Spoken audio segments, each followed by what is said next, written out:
Hi, friends, and welcome into another edition of the Fourth and Fun podcast. As always, I'm your host, Clayton Sauer. With me, as always, is a friend of the show, co-host, and one heck of a good guy in general, if you don't ask many people. Clayton Shekels? Clayton Shekels. Oh, you're going to say my name again? No, I'm going to let you do it this time.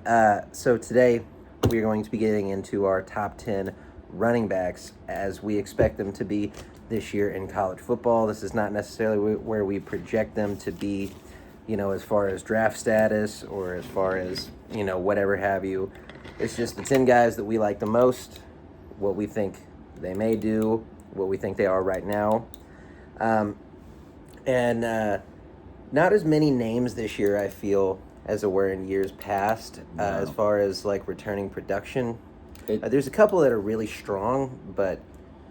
I mean, you had a lot of guys go to the draft because, I was looking through guys, and there was a couple, like Brashard Smith I was going to put on there, gone. You lost both Ohio State players, in Judkins and Henderson. Marion Hampton, gone. Scattaboo, gone. Chauncey, gone. The Oklahoma State running back, oh, God. Ollie Gordon. Yeah, he had such a bad year, you kind of, forgot about it.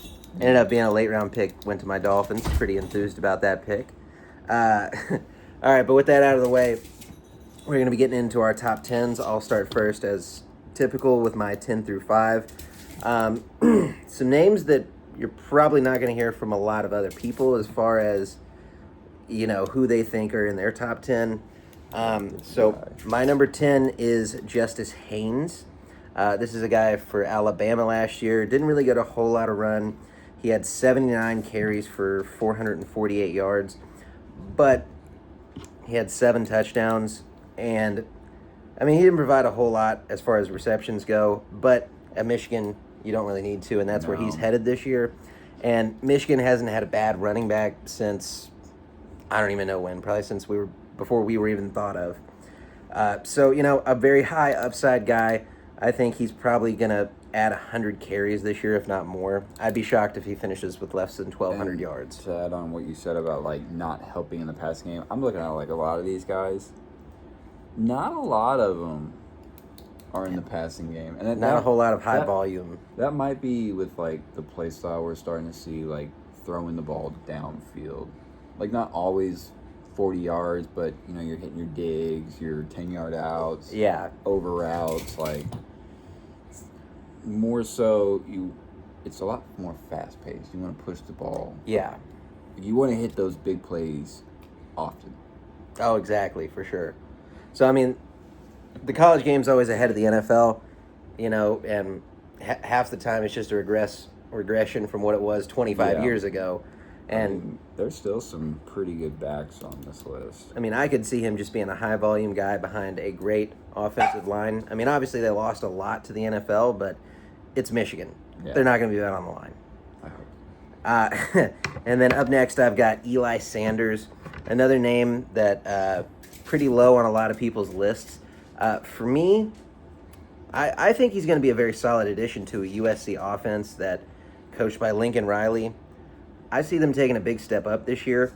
He had 147 carries last year for 1,063 yards, which is good for 7.2 a carry. That is the highest that I have on my list, and I know it's one of the highest for players that registered at least 50 carries last year as far as running backs go. And then he also added on to that 9 touchdowns. So, I feel like you get the ball into his hands more. You get him a few more catches this year. He's going to be very explosive out of the backfield for a Lincoln Riley offense. Up next, I've got from Baylor, Bryson Washington. A guy last year that didn't get a whole lot of play in the first 6 games. I think he had 40 carries in the first 6 games. The last 6 games of his season and the bowl game, he ended up rushing for over 800 yards. And for the season, he finished over 1,000 yards, almost 6 a carry, 12 touchdowns, and he had 1 receiving touchdown. Another guy I expect to take a big jump this year. Not necessarily a big jump, but to be the guy that can get 1,500 yards. In a Dave Aranda offense, he's a defensive guy. He's probably going to run the ball a lot. Up next at 7, I've got Quintravion Wisner out of Texas. He had 226 carries last year, so for a team that made the college football playoff and won a game, or won 2 games, he clearly shouldered a lot of the burden last year. Got over 1,000 yards last year. Only had 6 total touchdowns, but he wasn't really the red zone guy. So, I mean, if he bulks up a little bit this year, I haven't seen much out of him from Texas's camp, but I could easily see him, getting another 220-plus carries, getting 40-plus receptions, and bumping that 6 touchdowns up at least double. And then at 6, another guy that people didn't really talk a whole lot about last year, but based on my numbers, he had one of the best seasons out of a returning player. He had 184 carries for 966 yards. That's good for 5.3 a carry, which is it's fairly good for college. He only had 5 touchdowns on the ground, but he did have 4 receiving, and you add on to that 52 receptions for 579 yards. So, I mean, that's a guy that, again, is not talked about a whole lot, but he had 1,500 total yards last year. That is tough to replace at running back. I mean, he was like debatable on my list. I think one of the reasons why you don't hear a lot about him, played for Pitt. Yeah. Pitt had a bad year. Mediocre. I mean, by Pitt standards, low, not good. I'd say bad year based on how they've been recently. Well, I know years past they they competed, and I think they won the ACC championship in 22. Didn't they? They played Wake Forest. Was that I can't remember Pickett? who won that, but yes, it was Pitt because they had Kenny Pickett and he did that fake slide that they outlawed the next day. Yep. I didn't realize that was for Wake Forest was in the ACC championship. Yep. What? Because Clemson went like 9-3 that year, and Wake had a Florida good State year? was not good. Wake had a good. Yeah, they had 10 wins, I think. They had Sam Hartman at quarterback. Okay, no, that makes sense. Yeah. All right, Clayton. 10 through 6 for you. All right, at number 10, I have another Haynes. You said Justice Haynes. I'm saying Jamal Haynes out of Georgia Tech. Oh, okay. Now, the numbers aren't exactly like popping out at you. 169 carries, 944 yards, 9 touchdowns, 5.6 average with 20 receptions, 166 yards, and 5.9 average. He's a guy that went from receiver to running back and has been one of their most consistent players. Yeah. Obviously, you got Haynes King, so there's another weapon to run with. But if his numbers keep increasing like they have been, he continues to have that consistency. Could be one of like those sleeper running backs, like in the top. I don't want to say top 10 rushing yards, just because you have Haynes King.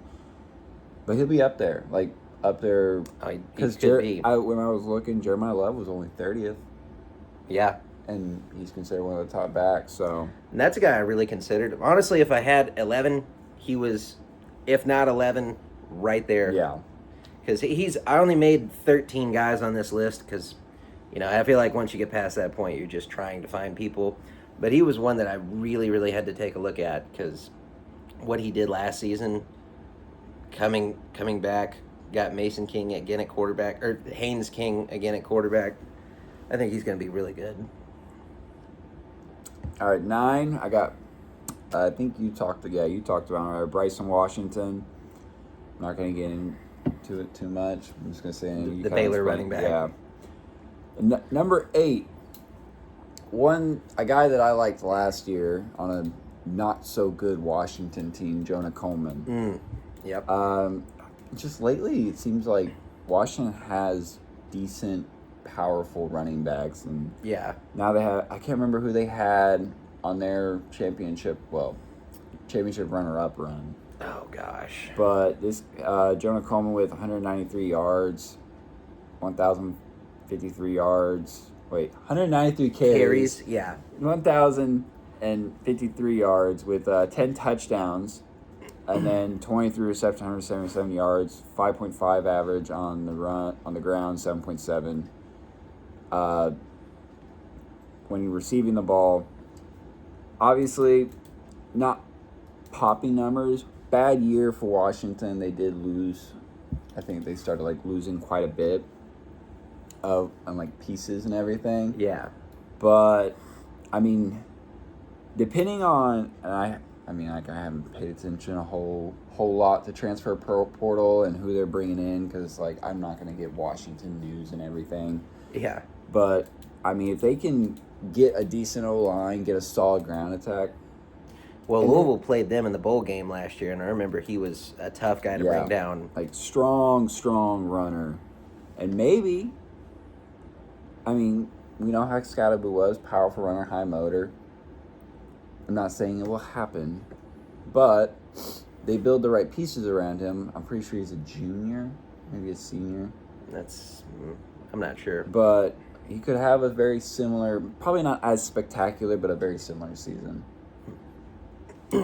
Number 7, another guy that transferred, coming from the ULM was a freshman at ULM.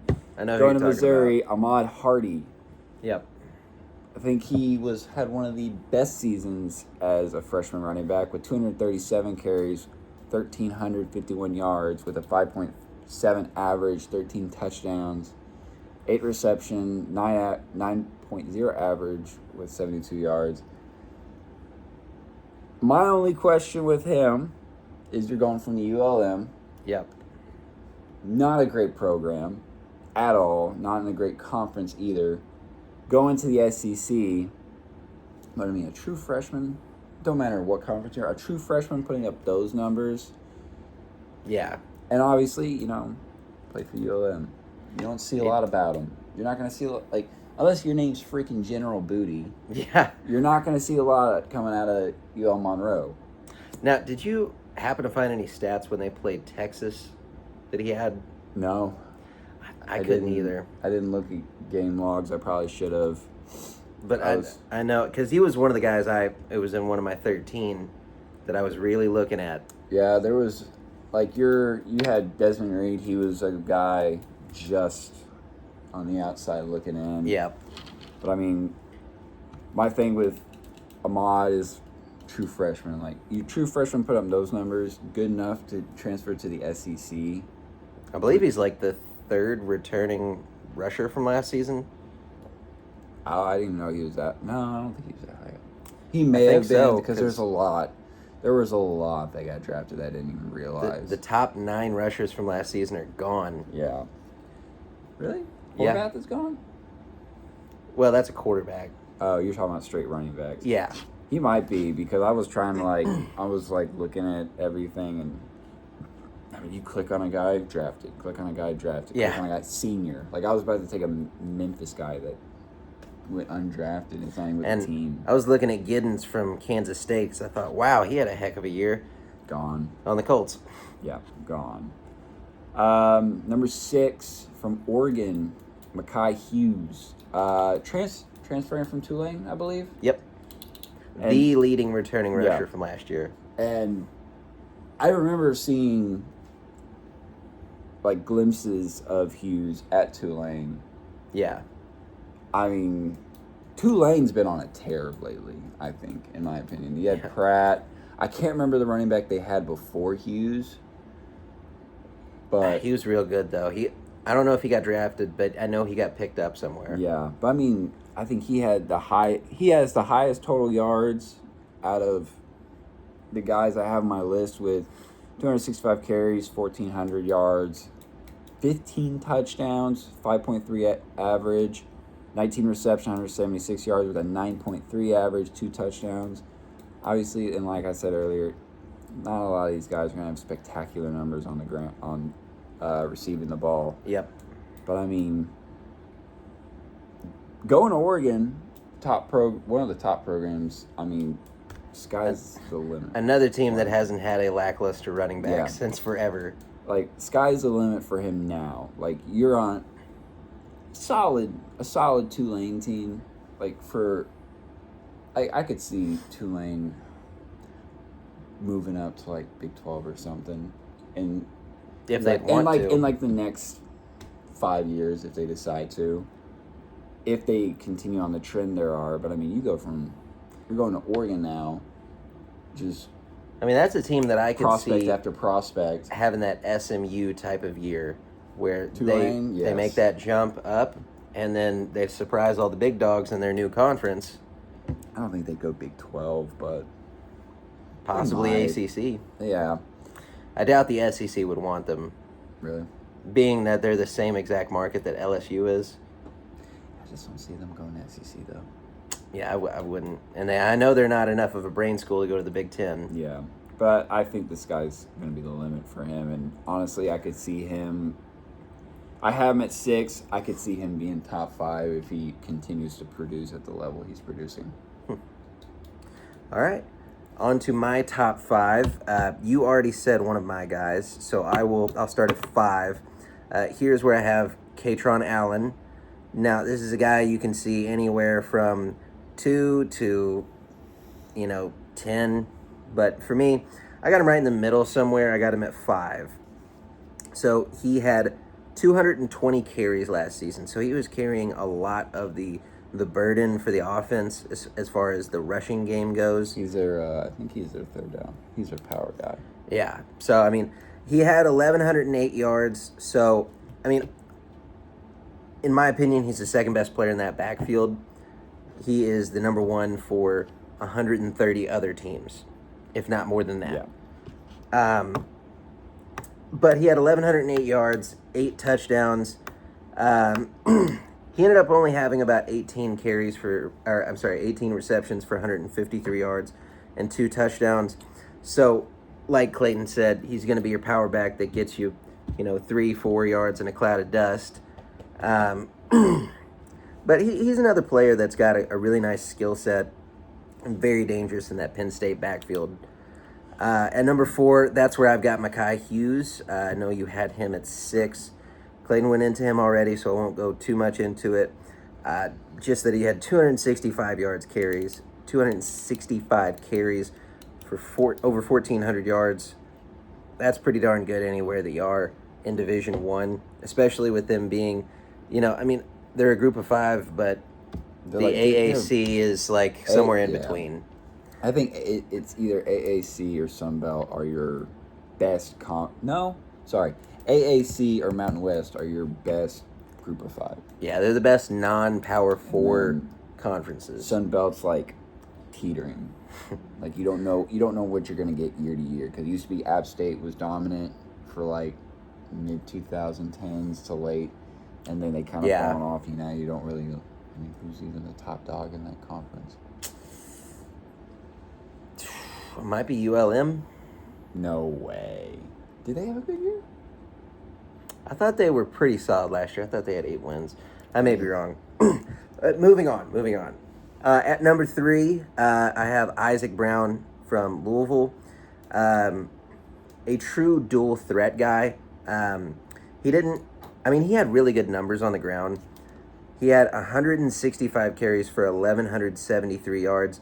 That was good for 7.1 a carry last year. I think that's might be the number 1 in the country. That's your number 1, you think? No, average. That might be number 1 for guys over 100. I think it is. I mean, that's just video game numbers, averaging 7.1 a carry, and then he added 11 touchdowns.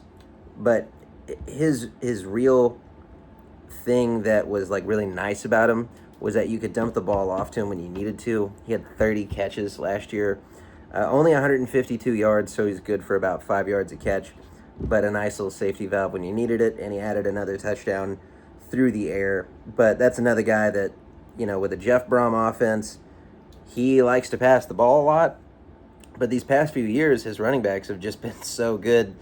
He kind of has to just... He's got to switch up that philosophy, because lately Louisville's just been running back.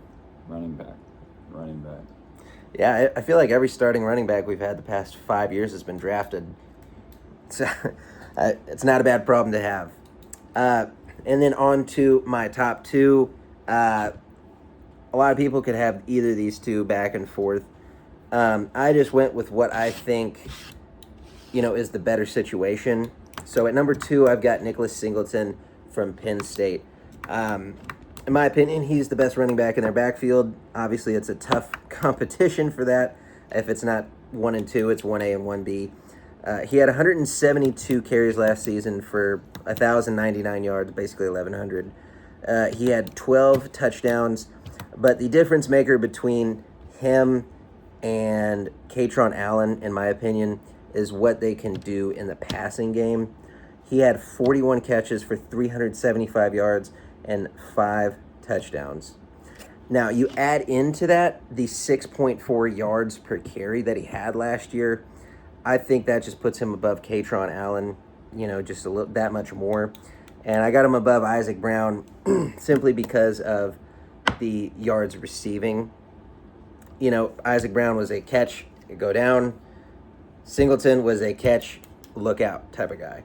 And then at number 1, no shocker here, Jeremiah Love, Notre Dame, best returning running back, I think, this year. Obviously, last year we had some great returning backs, but this year I expect, him to have, if not the same season as last year, if he stays healthy, possibly even a better year.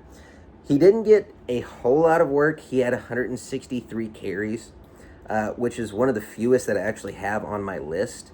But he also had 1,125 yards, which was good for 6.9 a carry. He had 17 rushing touchdowns, which I didn't count this completely out, but I think is good for second on my list in top 10. He also had 28 receptions for 237 and 2 touchdowns. So he had 19 total touchdowns on the season. He had somewhere around 1,300 total yards. And being in a Notre Dame offense, running back's going to be featured. So, Jeremiah Love for me, top running back, not necessarily draftability, but I don't think you're going to find a better running back in college this year. I guess I don't get to talk a lot about my guys. We had the same top 5 pretty much, no, I'd imagine. Everyone in my top 5 you talked about.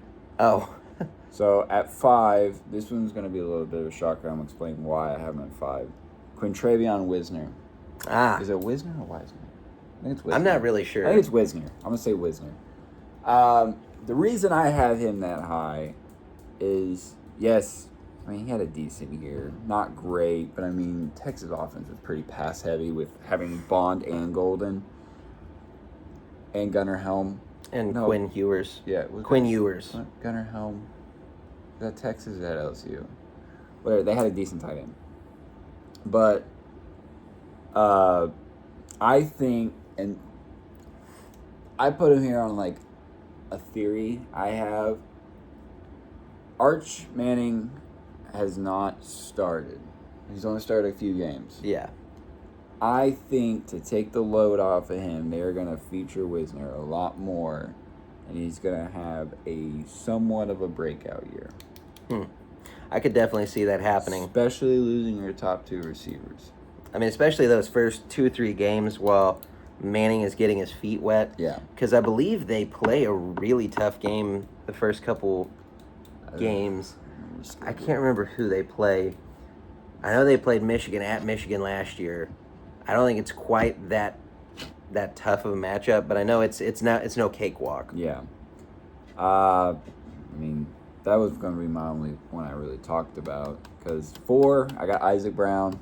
Yep. You touched on it. High average. The numbers speak for themselves. Yeah. Not to mention a true freshman. So at 3, I got one of the 2-headed monster, Katron Allen. I think, Yep. If you're going to, kind of in the way world of football now, you want speed over power. So I put the power guy below. Obviously, that means Nicholas Singleton is number 2. Mm-hmm. And I think everyone's very obvious. We watched him in the playoffs, watched him all year, how dominant he was. The way his hurdles are insane, how high he gets up, especially jumping off of 1 foot. But Jeremiah Love. And I feel like there were games he only played half the offensive snaps But when he was in, he just completely changed Oh, the yeah. complexion of their offense. Like that IU game. I mean, That, what was it, 95-yard run? 98-yard 98. run. And, you know, watching it, just regular outside zone run. And then all of a sudden, as soon as he touches that corner, Boom. gone. He plants that foot. He's the kind of guy that can do both. He can be the power back if he needs to, but he can also stick that foot in the ground Yes. and get And vertical I think quickly. one of the biggest, well, not biggest, one of the best examples of that power and just high motor was national championship against Ohio State. First and goal on the 2. Yeah. One guy's he gets hit one time, bounces off. Another guy comes and wraps one of his feet up. And then he gets hit in the legs again. Yes, and that bounces off and he just dives for it. I mean, I don't think I've ever seen a more electric 2-yard run in my life. No. Pretty insane. All right. Well, that's all for us, folks. Make sure you let us know in the comments where we got it wrong and got it right. I'm sure we got it all right, as always, Clayton. But for Clayton Shekels and for myself, Clayton Sauer, we want to thank you. And remember, if it's 4th down, have some fun and go for it.